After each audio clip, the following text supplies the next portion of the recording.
Hello everybody. Next up we have the trek to the land of Benedictine, where we'll be hosted by Burnley. Kick-off is at 3 p.m. and you may need every minute to get there, given that there are rail replacement buses on every single one of the branch lines that links Burnley with the outside world. So check well before you leave. Well, it's not been the most auspicious of returns to the Premier League for the Clarets, has it? There's lots and lots of red ink on the ledger, which shows them losing all but 2 of the games they've played so far. Those 2 being a 2-1 win away at Luton, a match delayed from the opening day of the season due to Luton's need to have electricity and water installed or something, and a 1-1 away draw at Forest. This has left them bottom of the pile with 4 points from 12, just behind Everton, whose recent points deduction leaves them also on 4 points, though the Toffees' -3 goal difference is probably worth an extra point over Burnley's -21. I'll comment further on Everton's deduction a bit later on. It's a bit of a contrast to last season when they pretty much walked away with the championship, promotion being assured with no fewer than 7 games left. Having gained promotion, they decided to spend a few bob in the summer.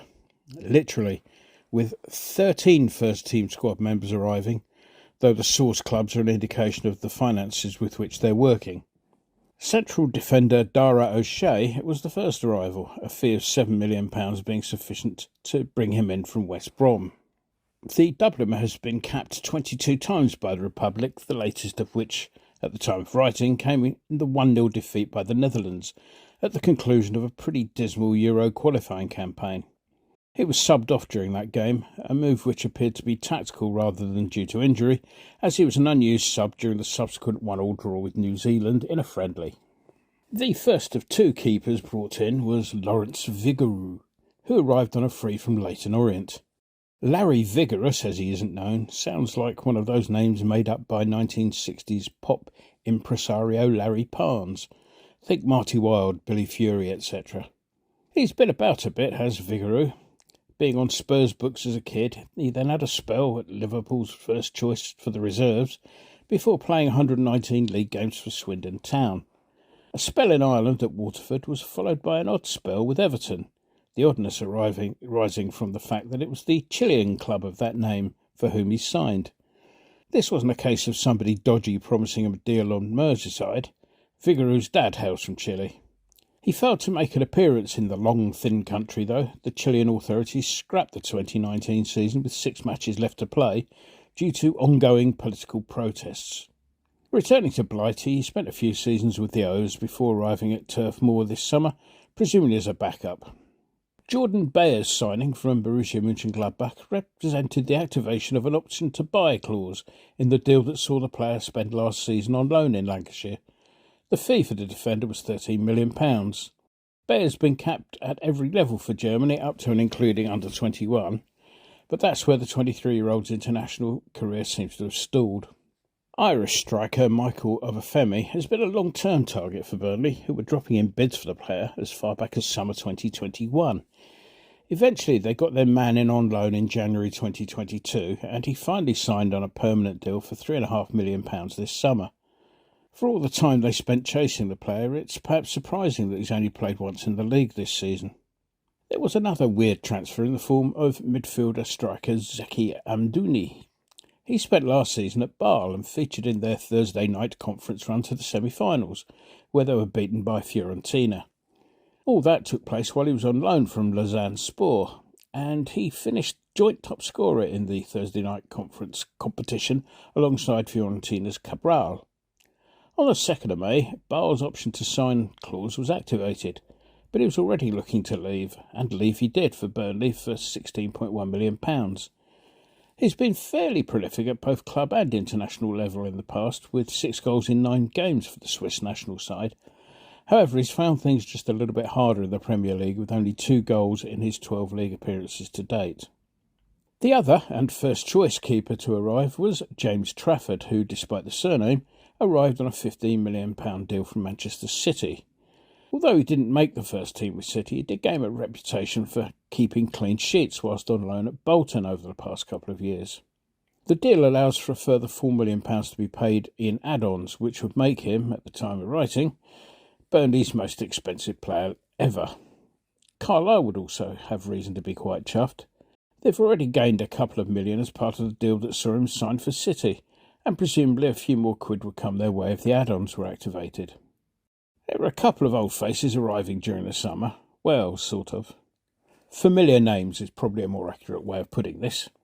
Having escaped Southampton's relegation last season by disappearing in the general direction of Besiktas, Nathan Redmond decided that Lancashire was preferable to Turkey and arrived on a free, having spent just the one season out there.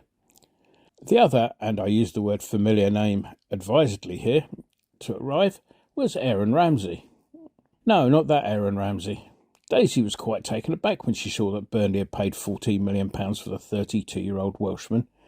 Only further investigation showed that there are two of them, believe it or not. Burnley's version being a 20-year-old Englishman who came up through the ranks at Aston Villa, never quite making the breakthrough to the first 11. The young Aaron Ramsey, as I believe we have to call him, his reputation was gained through loan spells with Cheltenham, Norwich and Middlesbrough. The final big-ish money spent was the £12 million laid out to Sheffield United for Norwegian midfielder Sander Berge. The much-capped Norwegian international spent 3 years amongst the hypocrites at Bramall Lane, scoring 13 goals in 97 appearances during that period. On the injury front, Al Dakhil is a doubt with an unspecified knock, whilst Lyle Foster is suffering mental health issues. Hopefully he's receiving the appropriate treatment and one wishes him well. Well, enough of them. Let's have a quick look at the wild and wacky world of association football, shall we? And, of course, the big news over the break was the 10-point deduction given to Everton for the breaches of financial rules. Now, a lot of people, mostly from the other side of Stanley Park, have been pointing the finger at Man City, who have 115 similar charges on the slate, with Liverpool perhaps realising that a similar deduction against Manchester City probably represents their best chance of winning the league. However, those pointing the finger at the citizens and Chelsea are missing the point.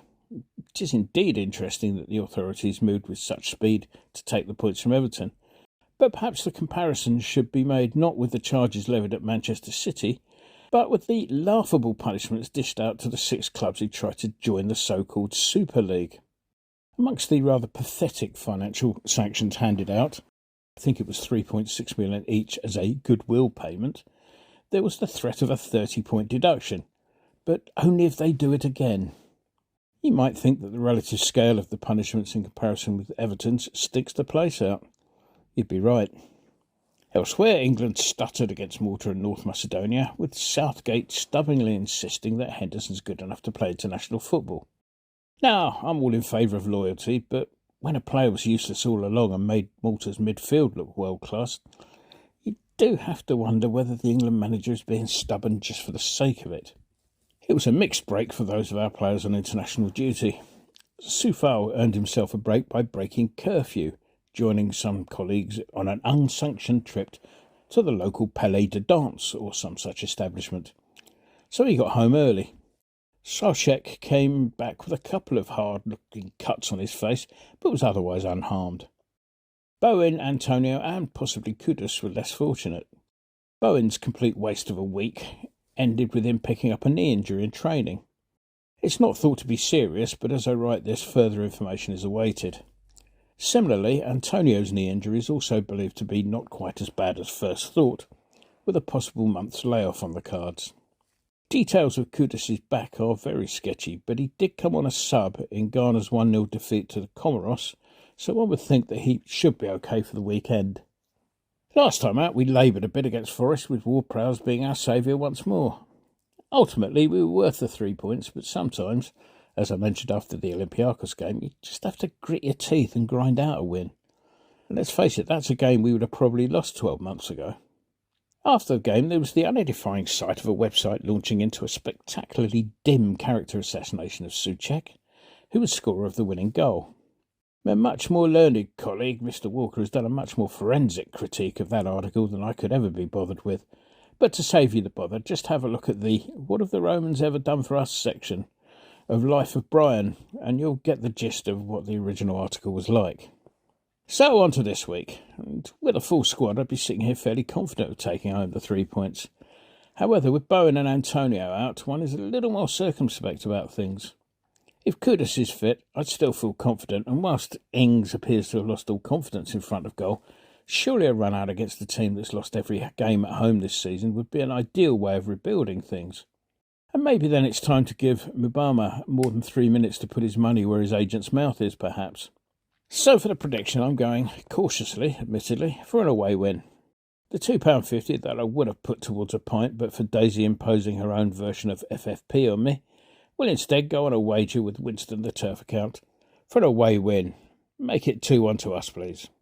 Enjoy the game.